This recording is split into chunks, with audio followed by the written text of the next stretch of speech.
Thank you for attending this. My name is Farzad Naeim, and it's my honor and privilege to present to you the next speaker. Usually when we present the next speaker, we go with an official version of the introduction.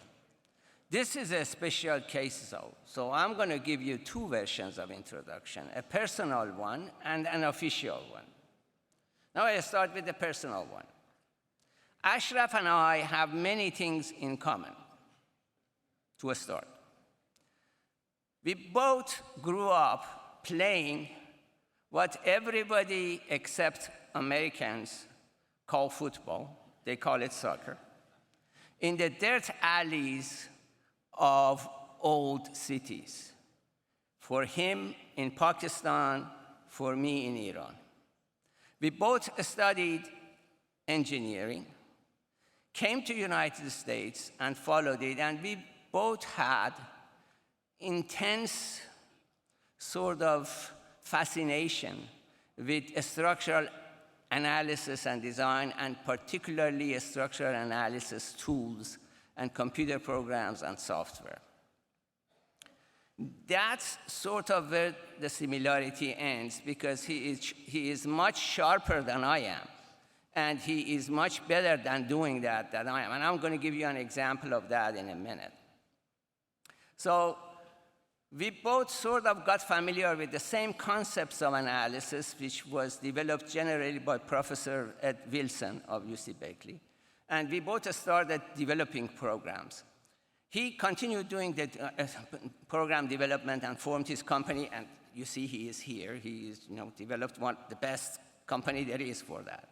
I ended up working for a large company, but because I really wanted to do stuff myself, I developed my own analytical programs, and the first projects that we went through, including some tall buildings in Los Angeles, were done with my program. And this sort of continued till early 1980s, I would say middle 1980s, 1985, 1986.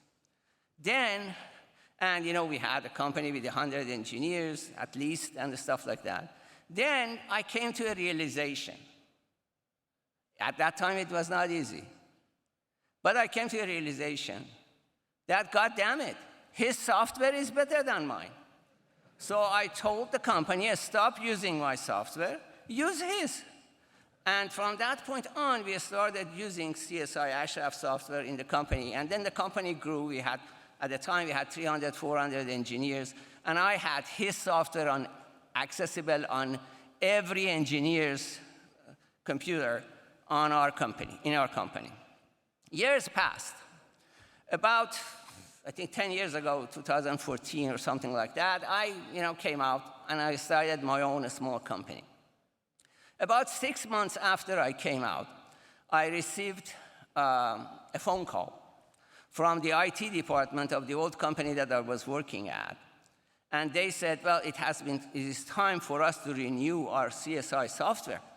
But the quote that we are getting, the price, is way more than we used to pay. What's going on? I said, I had no clue. Contact their support group, ask them what's going on, and let me know. A couple of weeks passed, and they called me. And they said, well, CSI is telling us that the price that we were getting was Farzad's price. And Farzad is not there, so now you have to pay the regular price. So, now another thing that I want to mention is that Ashraf is the most generous person that I know, as far as support of engineering causes and non-engineering causes. He has done something that is unbelievable. Just a short example, and no one throws parties the way he does. The most frequent, sort of quote unquote, engineering question that my wife and son and daughter ask me is, when is Ashraf's next party? Because he takes the entire San Francisco City Hall, including some of the common areas of the courtrooms, makes open bars of them, and throws a party that is, I haven't seen anything like it. So that is the unofficial version of the introduction. Now we go to the official version. Ashraf is a structural engineer, everybody knows that. He's president and CEO of Computer Structures, Inc. He graduated from University of California at Berkeley in 1970 with a master's degree in structural engineering.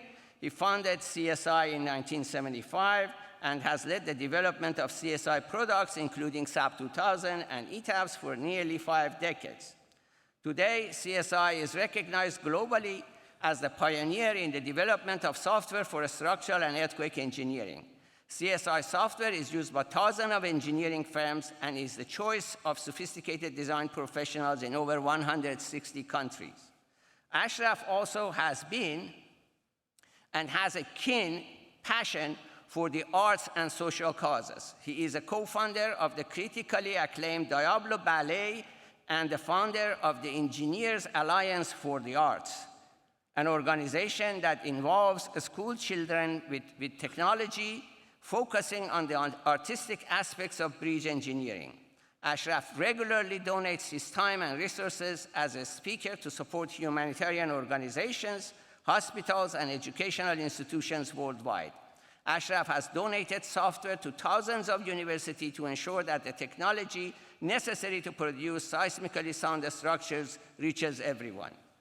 Ashraf has a deep personal interest in the study of human psychology and human behavior and how they can be leveraged to help people from all walks of life reach their maximum potential. Ladies and gentlemen, it is my honor to introduce Ashraf to the podium.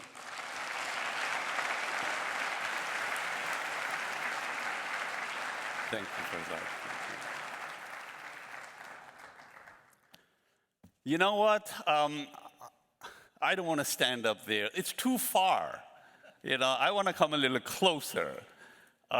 So I'm going to stand right about here. And why are all of you so far back there? There's all these seats in the front. What, are you scared or something? What's going on? I think you should slowly start to move forward because there's a lot more action in the front that you may miss out. But anyway, all kidding aside, this is one example that when you have a friend like Farzad, you do not need a marketing department. And that is kind of the theme I want to focus on today. You know, as Farzad mentioned, I'm originally from Pakistan. And I came here in 1969 as a grad student at Berkeley. And I remember my dad, my dad was in the army. And, when you live in Pakistan in the 60s and your father is in the army, army gets to do everything that they want to do. So my father, I remember, he walked me up to the plane, not just walked me to the plane, up the plane and inside the plane and sat me down on the seat. And he said, go make something of your life. I was on my way to America. Go to America, make something of your life, make a lot of friends. They will come in handy. And I have, and I did. And all of my friends over the past 55 years molded my life to make me what I am today. And I look at the crowd here, there are so many faces that I literally have known for nearly 50 years. Next year, CSI celebrates its 50th anniversary. And man, is it going to be a year of partying, And I hope I get to see all of you there. But you see, here I have friends here that I have known for 50 years, 40, 30. It's just been an amazing profession that I was blessed with. And I want to talk more about that. But it's my life has been about friends. And it's so encouraging to me to see so many young people here. You know what they ask always, is there something that you would have liked to have told your younger self? Or in other words, is there something that you think that if you would have learned at a younger age, it would have been very good for you? What I'm going to talk about today is I wish I had learned when I was 10. I didn't learn any of this stuff till I was over 40. And it completely has electrified my life. So I really want to share this with you, and this is probably one of the only non-engineering talks that you will hear at this convention. But I think it's very, very important, especially for the younger people. I mean, my life has been blessed with an incredible profession. You know, this profession was so kind to me. It's been so amazing to me. And the people in this profession, they all come attend my seminars by the hundreds and thousands, you know. You make me sign books, autograph books that I haven't even written. How many books of Ed Wilson, Ray Clough, Joe Penzine, and Graham Powell have I signed, you know? I don't think it's legal, but you made me do it, you know? But now I have my comic book, you know, and I want to talk a little bit about that at some point. And then, of course, you attend my parties, you know, and you want to bring everybody that you know. I mean, next year, we used to do the party in City Hall, which holds about 1,500 people. Next year, because it's our 50th anniversary, I have to get a venue that holds at least 3,000, you know. So it's all the amazing friends that think so highly of us that have made us who we are today. And of course, you use our software, you know. And you know, you tell other people how incredible it is. I love the ones that call us up and tell us that our software sucks, you know. But then they continue to use it and they tell other people how incredible our support is because we fix it for them. So it's this profession that has made me who I am. And when Farzad comes and tells me I do all of these things for the profession, it's payback time. This profession has made me who I am. We sell software in over 160 countries. We have no marketing department. We have no salespeople. It's you that have made us who we are.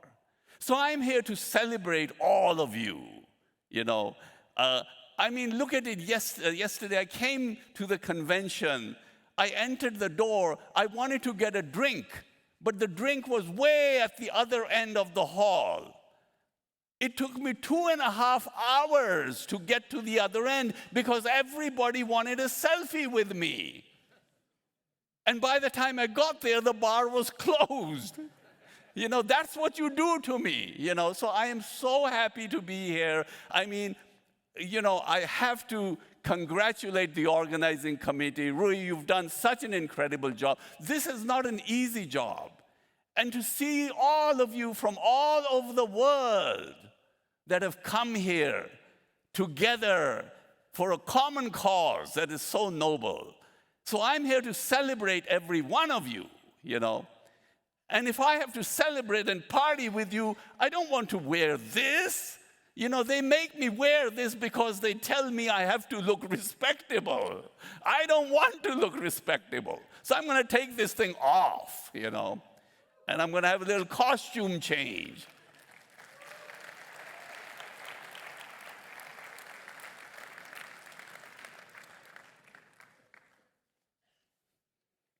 All right.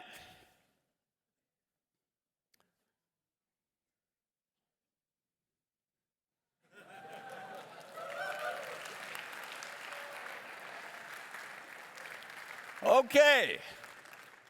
You know, I think every keynote speaker Every keynote speaker needs to have a jacket like this. Because you know, when you come to a convention with a jacket like this, you don't have to worry about what you're saying. Because nobody's paying any attention. They focus on the jacket, you know. And you know that I only have one slide. Because you're not going to look at the slide, you'll focus on the jacket, you know.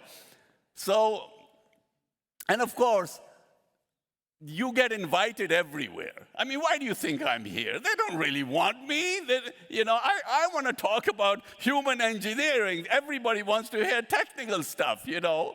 But they saw me in the jacket and they said, we need to get this guy. But you see, it's true. I mean, and then people remember you, you know. I mean, I remember I did a high school graduation with my jacket. Literally 15 years later, I'm standing in the grocery store and some young man, amazing-looking guy comes and says, I remember you. You were at my graduation. So, and you can imagine carrying this thing through customs with them wires and them switches and the batteries and a name like Habibullah. And you think there's not a problem, you know? So anyway, but I brought it for you. I mean, I know by the end of the talk, some people already think I'm crazy. By the end of the talk, many of you probably will be convinced this man is crazy. But you know, being with you like this makes me so happy, you know? So, and especially when you're at my parties, you know, it's amazing to see so many great people come to your party, you know, so I'm really happy, you know. So at one party like this, somebody came up to me and he says, you know, something's not quite right. It's not normal to be this happy. Maybe you should consider some professional help. He basically was saying that it seems like there is some screw loose because only crazy people are this happy, you know. So I have a very old friend of mine that used to be a postdoc scholar at Berkeley when I came as a grad student, Dr. Tanveer Vasti from the Middle East Technical University in Ankara. I talk to him even now, you know, he's about 80-some years old now, but we talk once a month, maybe twice a month. So I was talking to him, I mentioned it to him. I said, by the way, somebody thinks, and this person was at my party, you know, telling me I'm crazy. So he says, you know, that person is probably right. You are a little too happy. And there's a reason for it. And he gave me the old country explanation that when you double the number of friends in your own age group, your happiness doubles. When you double the number of friends in an age group one generation below, your happiness doubles again, but to the power of 2, so 4 times.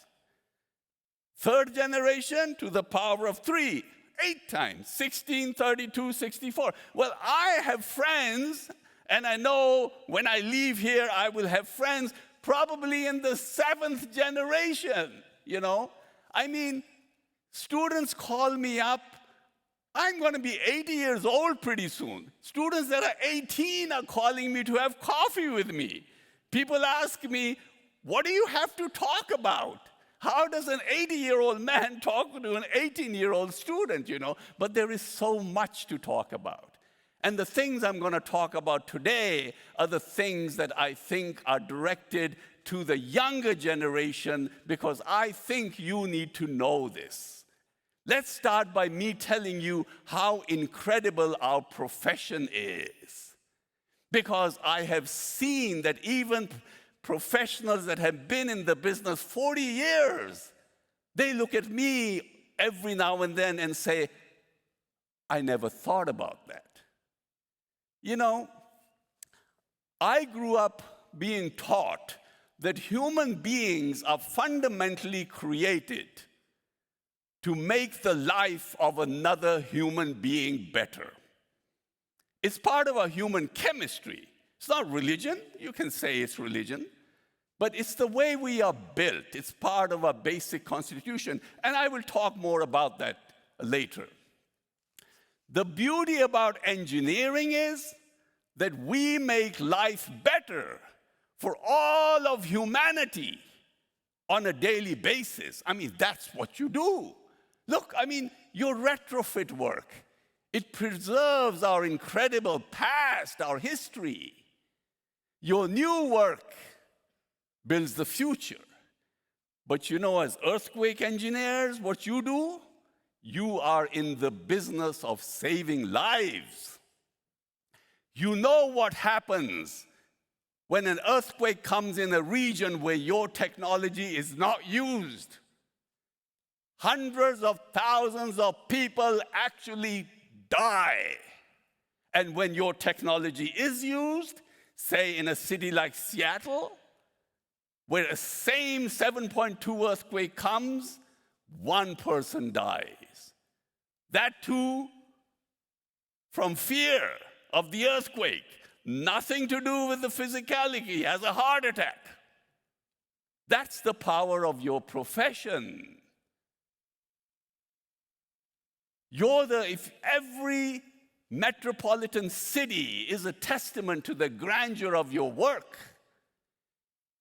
every monument that is a testament to the grandeur of humanity is standing because you were involved in it.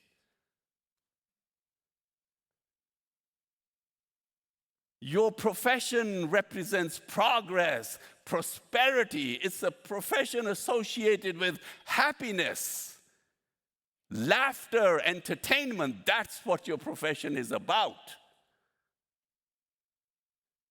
And the sooner you learn this, the better, you know. It's a profession that is actually all about people. It's a people profession. But then life is about people. I mean, I was very lucky because I grew up in a household where there were people always. My dad had so many friends. But not even that, my mother had 11 or 12 brothers and sisters. And they had children. One uncle of mine has 12 children. And they have children. In our house, there was always at least 20 or 30 people. And one bathroom. You know, when you have to stand in line every morning to go to the bathroom, it's annoying. And you learn about frustration. You learn how to get annoyed, but not get completely destroyed with it. It teaches you tolerance, but it also teaches you how incredible human relationships are. You know, it really bothers me that we are forced how to learn to read and write.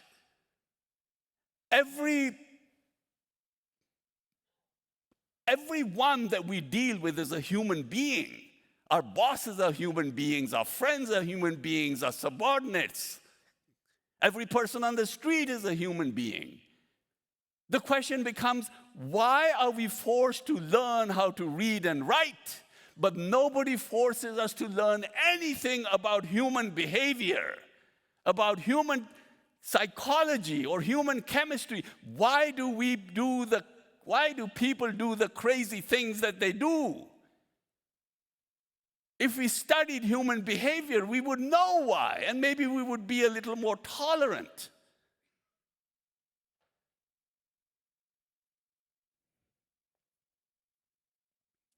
You know, when we go through life, there's essentially three things that we all aim for, whether we know it or we don't, but now you will know it because I'm telling you. You want to be healthy, that's number one. You want to be happy, That's number 2. And then you want to be rich. That's number 3.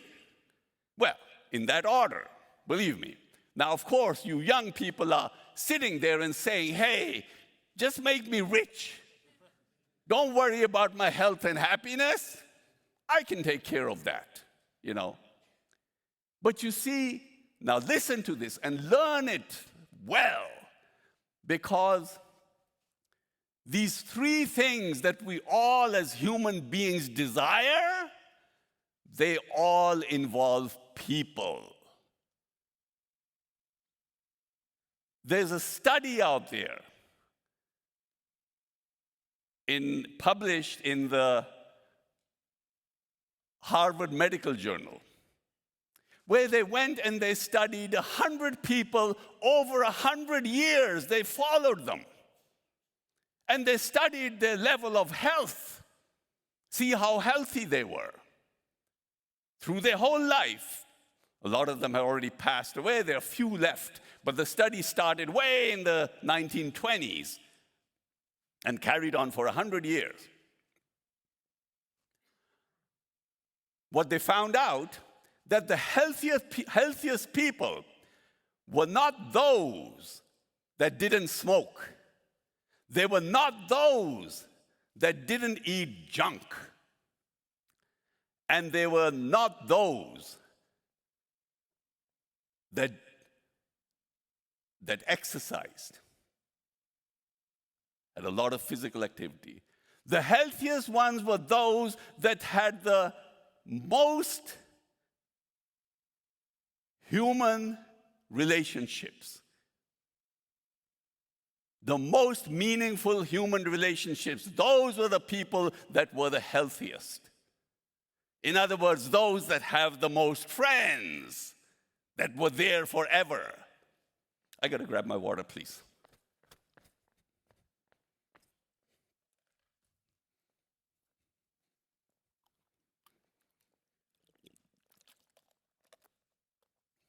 So it's about people. In order to be healthy, you need people. We'll talk more about that. Happiness. You know, happiness, joy, pleasure, these are all chemical things. They are controlled by hormones, oxytocin, serotonin, dopamine, endorphins. These are 4 hormones that nature has created to reward you with an amazing feeling when you do the things that nature wants you to do. Nature wants you to empower other people, help other people. For that, nature gave you serotonin. That's why it feels good when you help somebody. Nature expects you to have human relationships, to have friends, to be nice to your relatives. That's why it feels good when you hug somebody. It's oxytocin that nature gave you. Nature gave you dopamine because nature expects you to be productive. There's side effects of that we'll talk about. And nature gave you endorphins because nature expects you to be active. So it's all your good feelings are chemical, and you can activate them anytime you want. But the 2 things that are associated with happiness, those are oxytocin and serotonin. Dopamine and endorphins give you pleasure. There's a difference between happiness and pleasure, and we'll talk about that. Happiness requires people, and that feeling, that joy associated with serotonin and oxytocin that involves people, that will last. Pleasure associated with dopamine and endorphins, that is transient. It's there, but it ends, and we'll talk more about that. But just remember, in order to be happy, you need people. As long as you understand there's a difference between pleasure and happiness, they both bring you joy. One lasts, the other doesn't. Now let's talk about money. 15%, you know what they say? Only 15% of your financial success is based on your technical knowledge.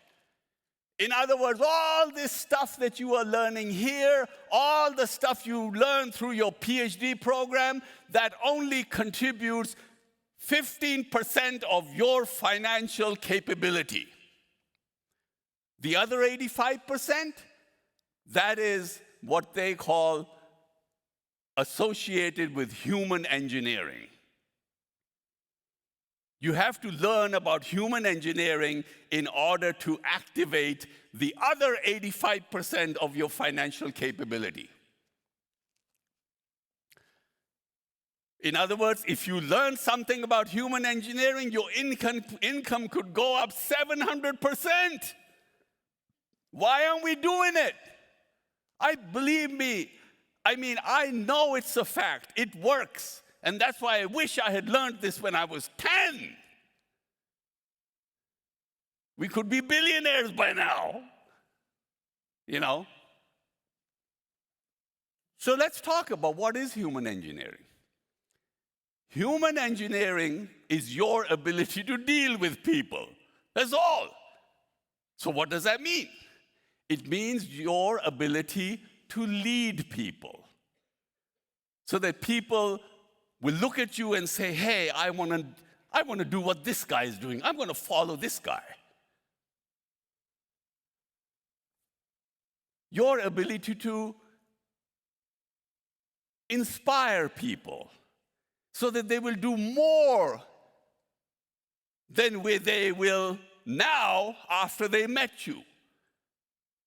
Because they're inspired by it. It's a likability factor. Because they like you, they want to be like you. They like you, they want to follow you.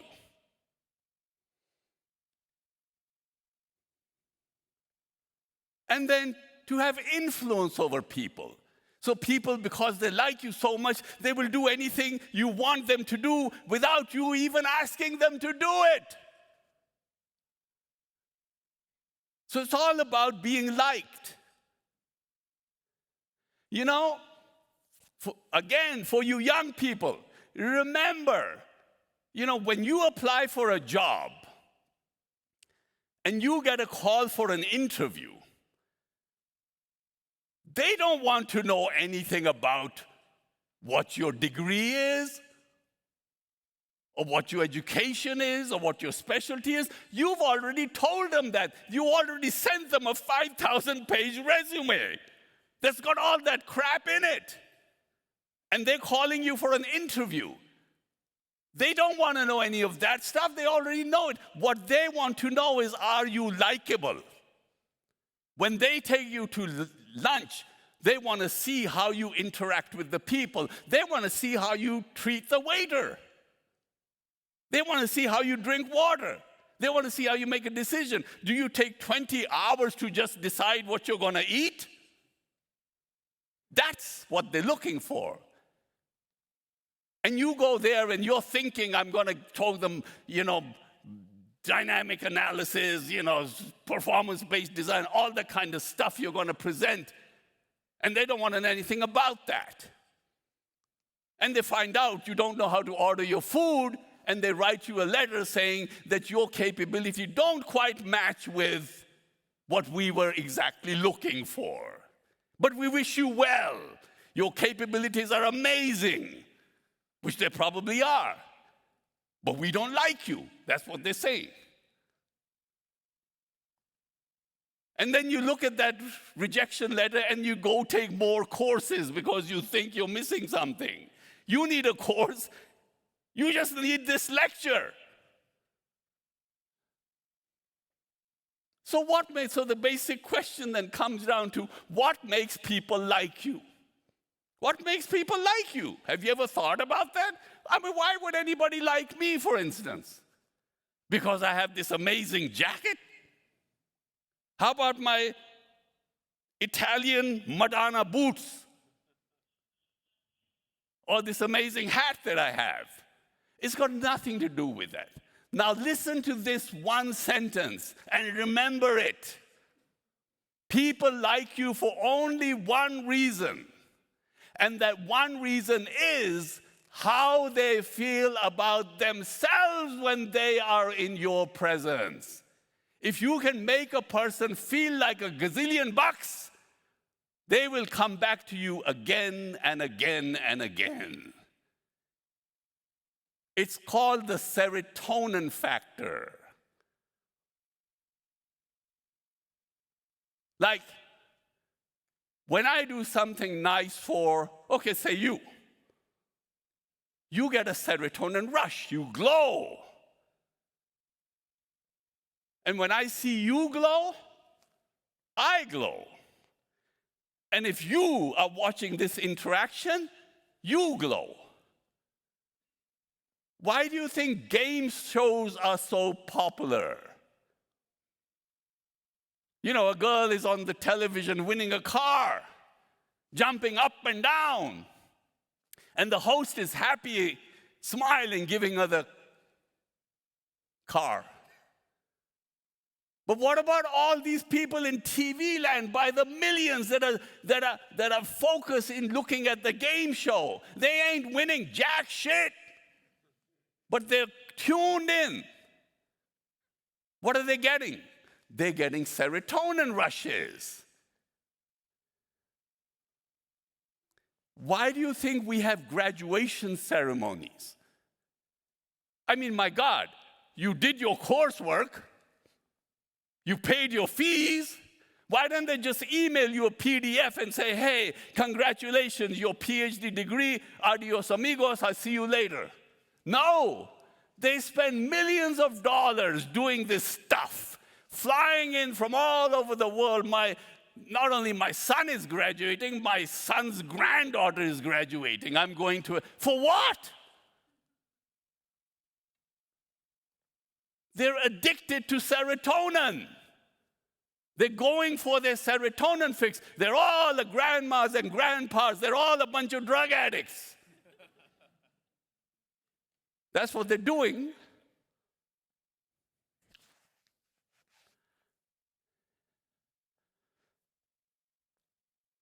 But you see, it's that feeling. Like when you empower somebody, you help somebody graduate. It makes you feel amazing. Every time you see your son or your granddaughter having more success because they graduated, maybe you helped them with their fees, maybe you did something for them, it makes you feel amazing. And that feeling lasts forever and ever. Every time you look at a little success of the person. I mean, I remember, I grew up in Pakistan. I remember I used to go to school. I was probably 12 at the time. I used to go to school. I would ride this bike across this bridge. And on the top of the bridge, there was this homeless person that had no legs. He would shuffle around on these blocks of wood because he couldn't walk. I would feel so sorry for him. I would hand him my lunch money. And he would look up at me and say, "Sons, someday God will reward you for this." Okay, so now that was 65 years ago. I still remember it, and I still feel this warm feeling that, man, I must have been some amazing kid. I don't know what happened to him, but for that one solitary moment, I did change that person's life. You have 1,000 such events in your life. You're on cloud 9 all the time. So that's serotonin. Nature also expects you to have human relationships. For that, they've given you oxytocin. That's why when you hug somebody, it feels good. That's why we have reunions. Why do you have reunions? I mean, I have a reunion of my class every year. All of our suckers are pushing 80. Some of them can't even walk. But man, they fly from all over the country, and we meet in a city. We talk about old times, have the most amazing time, and we just go home. For what? We're all coming for our oxytocin rushes, and then we talk. We talk about the good old times, and we feel amazing. Why are you feeling amazing? because you're drunk with oxytocin. Singing. Singing is an activity that generates oxytocin. But you see, it's so weird. When for those that have been to any of our parties, I pull people up on stage. And I say, hey, come sing with me. I will give you an iPad. And they come up and then they say, I don't know how to sing. What? I mean, you are born with the basic capability to learn how to sing and cry. It's part of that's part of being human. They never say, I don't know how to cry.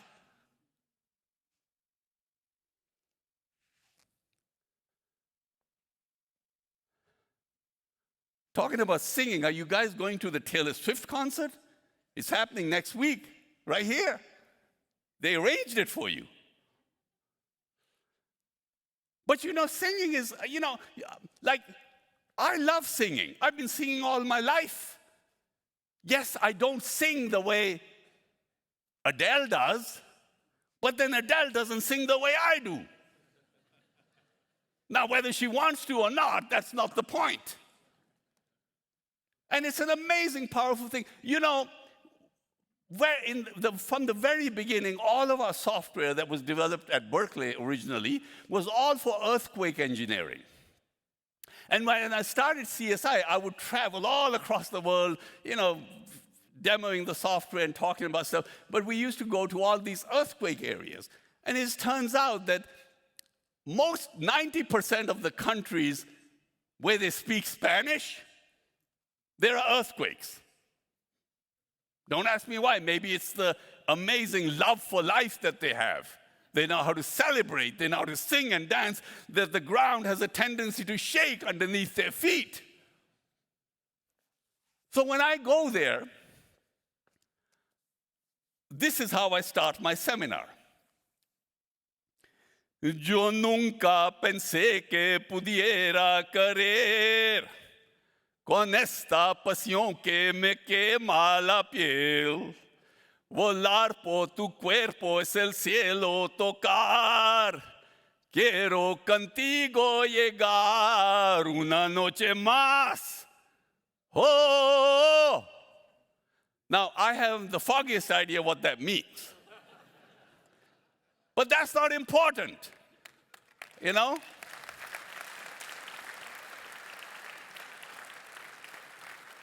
I spent 2 years with Jennifer Lopez to learn that.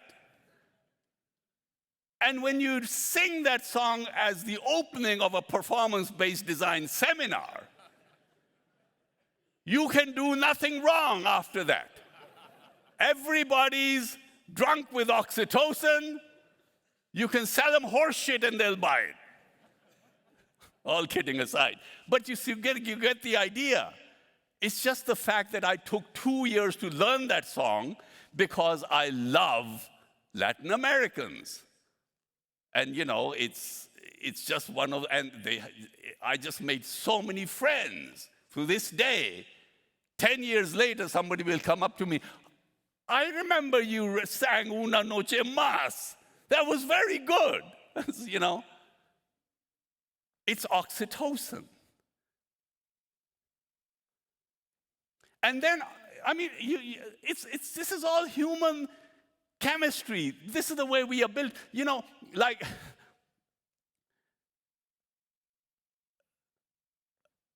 mothers, when they have a baby, they get completely loaded with oxytocin. That's why that bonds them to the baby and the mother. That oxytocin bonds the baby and mother together.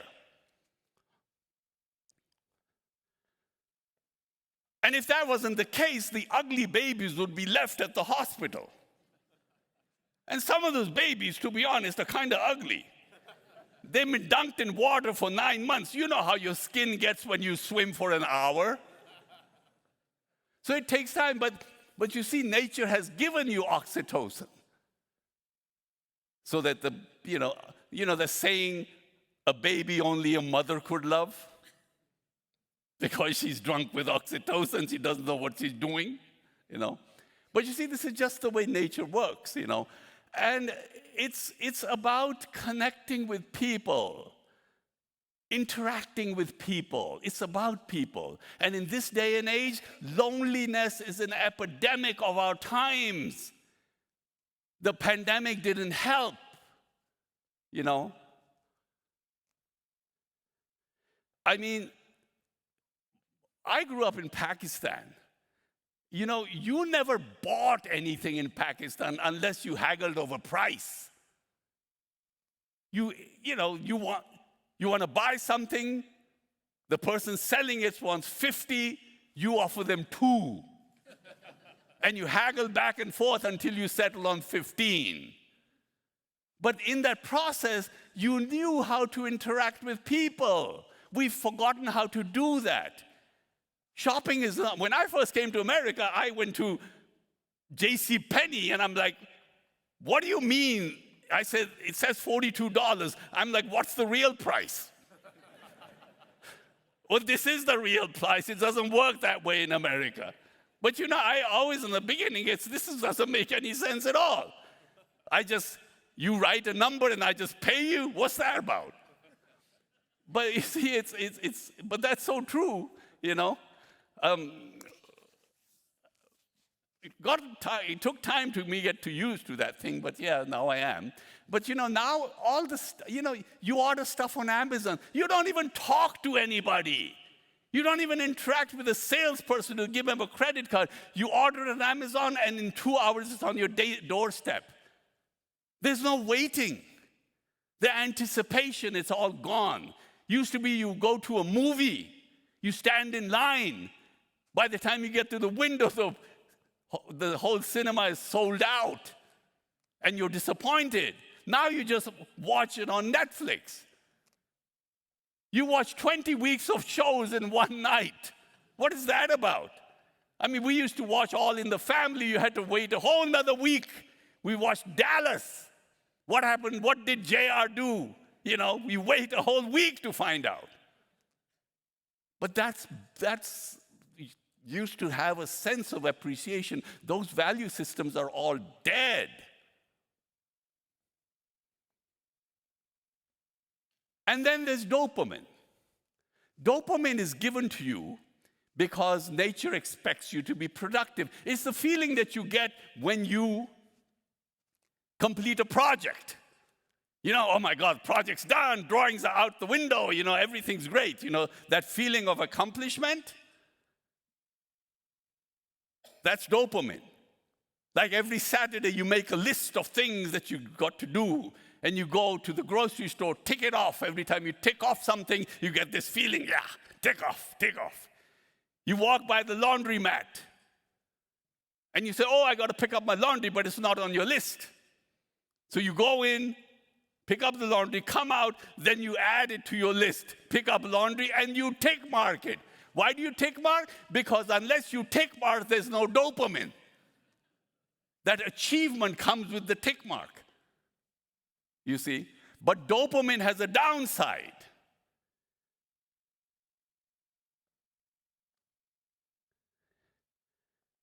Drinking, the feeling that you get after you're drunk, that's dopamine. Eating, the feeling you get when you eat, that's dopamine. Gambling, the feeling that you get. Shopping, you know, retail therapy, that's dopamine. That's pleasure. Completing a project is pleasure. Buying a new car, pleasure. But that doesn't last.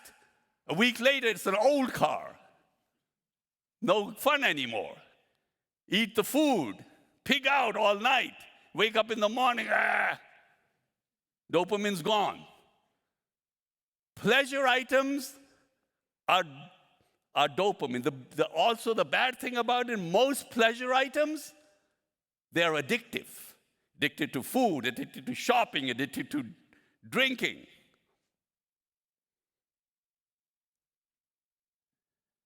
That's the difference between pleasure and happiness. Nobody will ever tell you you're addicted to happiness. but they will tell you you're addicted to gambling. But these are simple things. But the American, the people have got us. People like us to be confused between happiness and pleasure because it drives the economy. So they want you to think that when you shop, you're going to be happy. No, you're not creating happiness. You're creating pleasure. Happiness. All these things that are dopamine related, you do alone. You can do them alone. You can get dopamine by doing shopping alone, eating alone, drinking alone. Oxytocin and serotonin, they need people. You can't get oxytocin or serotonin alone. That's where lies the difference between happiness and pleasure. But you can activate any of them anytime you want. You're feeling down, you've got those 4 options. Go work out, endorphins. Go shop. Go to an old home, be nice to somebody. Help somebody do their homework, empower them. The last 2, which involve another person, that feeling will last.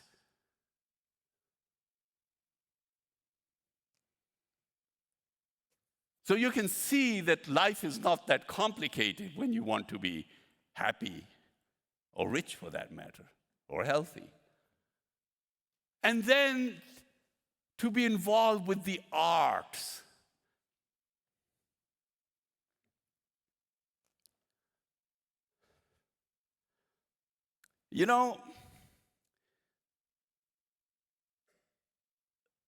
During the day, you do a whole bunch of things.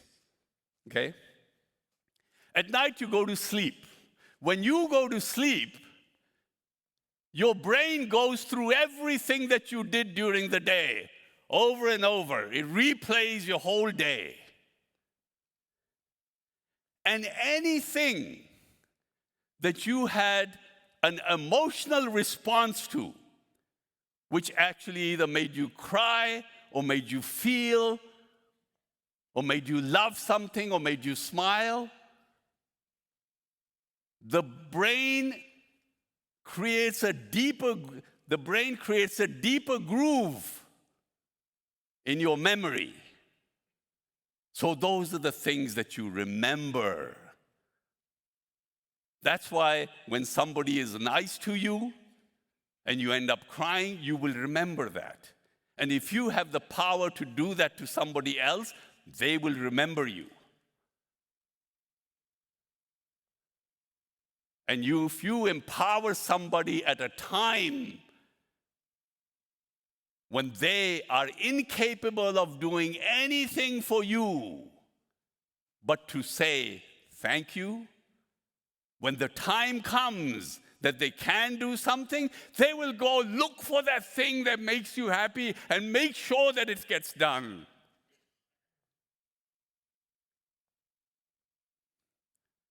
During the pandemic, while everybody was going down, we added 4,600 new companies to our database that started using our software in the middle of a pandemic. We don't even know who they are. We go and look on the database, there's a company name, then we Google it, who is this sucker? And you know what we found?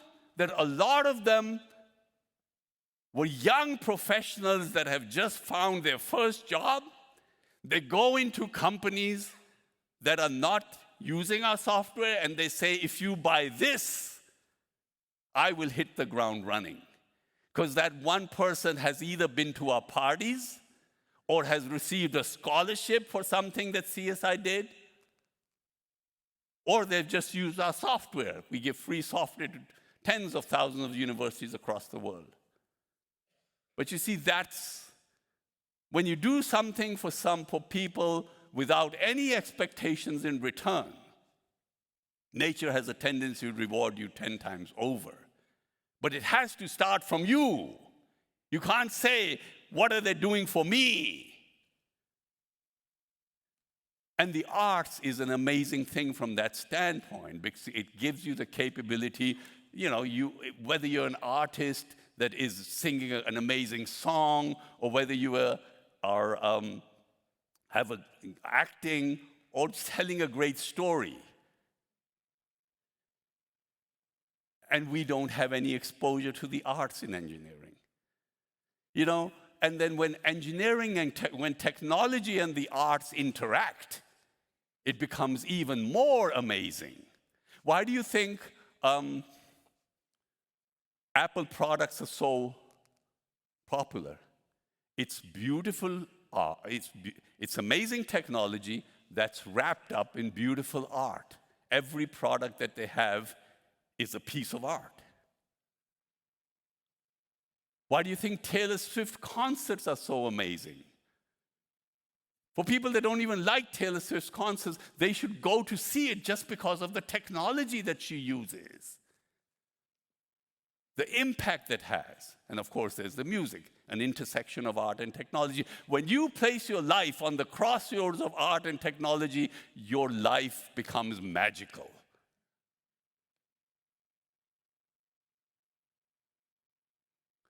What do you think about this jacket?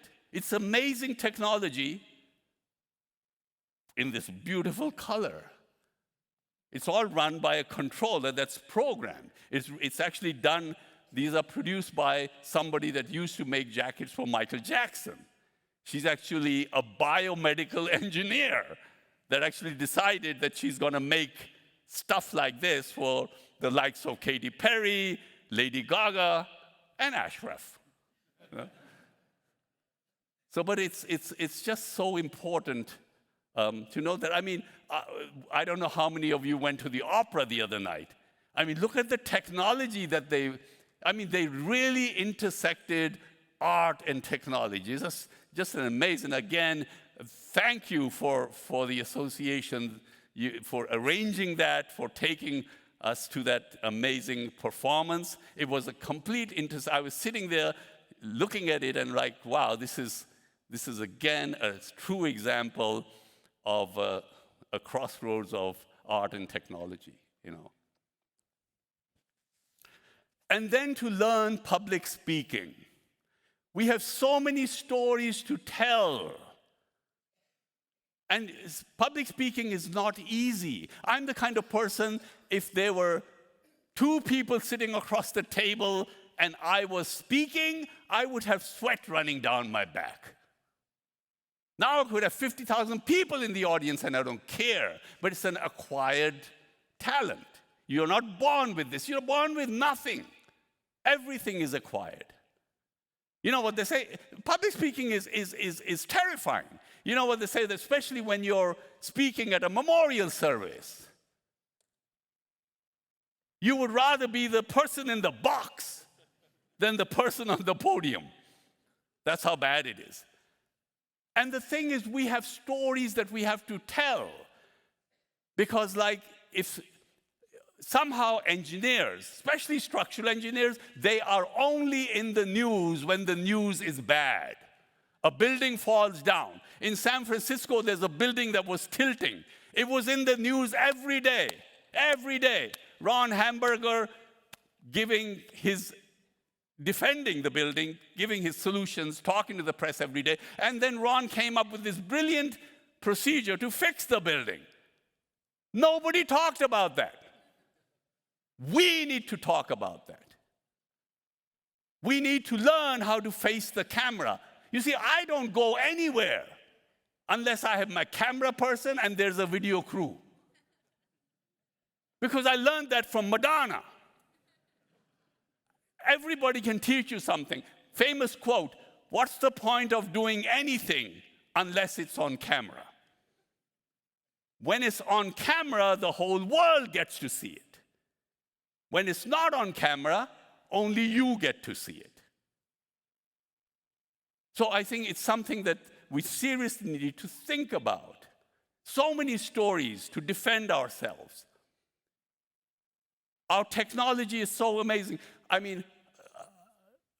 The story of Ray Clough, a structural engineer that invented the finite element method.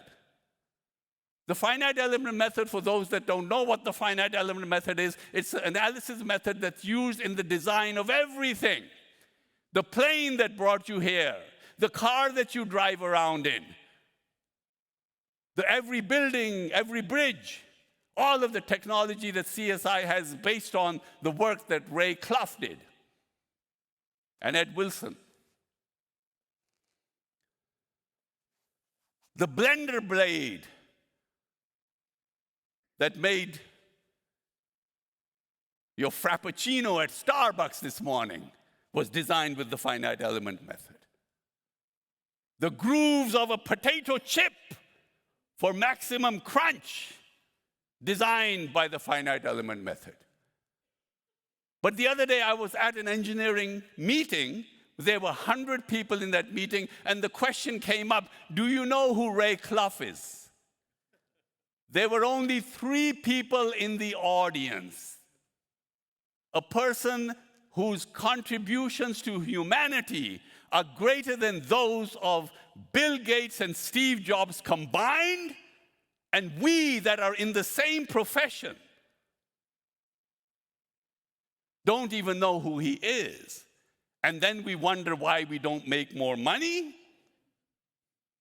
There lies the answer.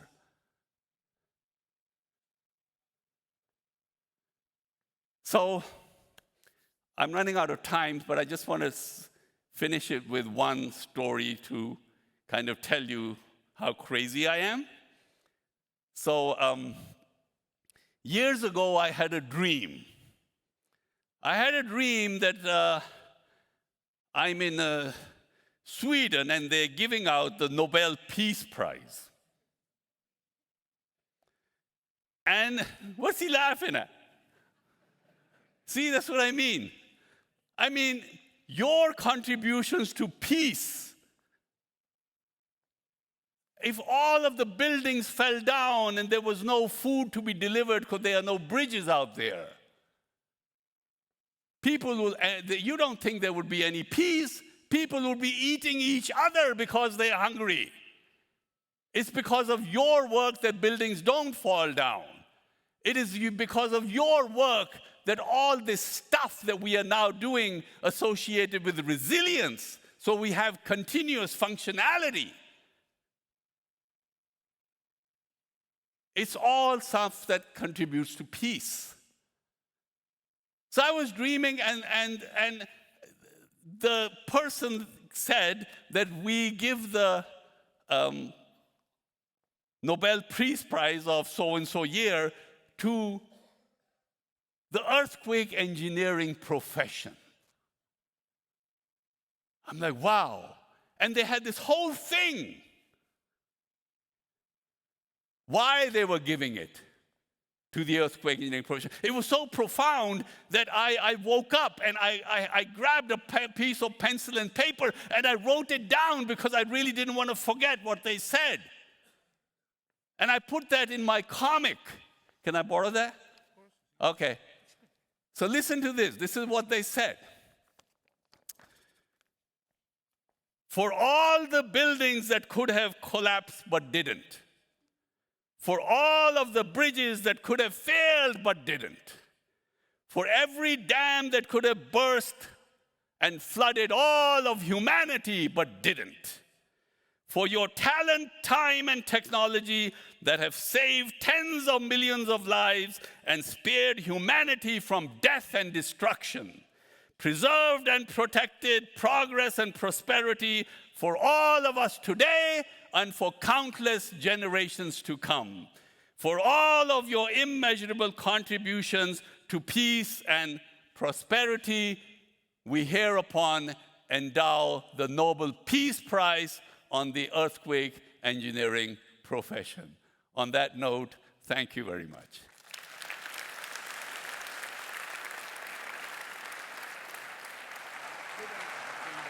Thank you.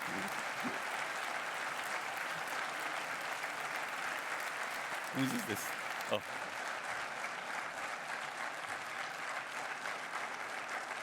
I thank Ashraf.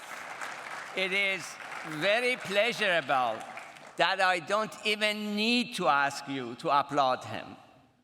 It just comes naturally. And this was really great and fantastic. Thank you all for attending.